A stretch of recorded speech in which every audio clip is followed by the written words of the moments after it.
एक बीवर जोड़ा। उन्होंने एक बड़ा नवीनीकरण प्रोजेक्ट अपने हाथ में लिया है। यह मिट्टी और लकड़ी की झोपड़ी छोड़ दी गई थी और अब टूट फूट रही है, यहाँ तक कि प्रकृति के सबसे मशहूर निर्माताओं में से एक के लिए भी। दीवारें भले ही 1 फुट मोटी हों, लेकिन वे छेदों से भरी हैं और समय उनके पक्ष में नहीं है। पहाड़ों की चोटियों पर सर्दी आ चुकी है।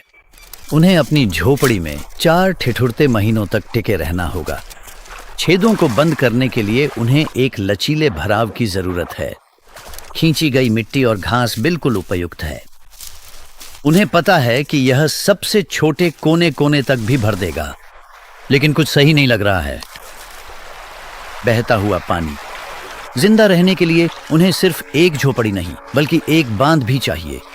बांध एक नदी को रोकता है, जिससे एक झील बनती है, इतनी गहरी कि बीवर शिकारी से बचकर तैर सकें।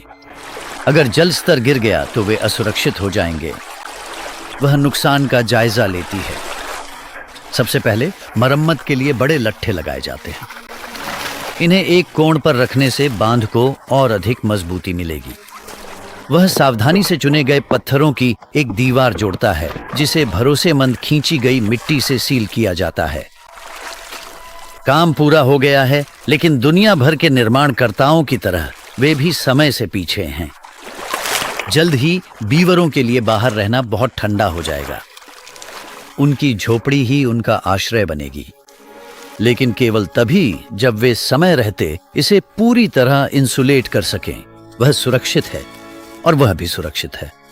छेदों की मरम्मत हो गई है और पूरी तरह से इंसुलेट किया गया है। यहाँ का तापमान अविश्वसनीय रूप से 30 डिग्री अधिक गर्म है। वे अपनी आरामदायक सर्दियों की शरण में रहेंगे, वसंत तक सुरक्षित रहेंगे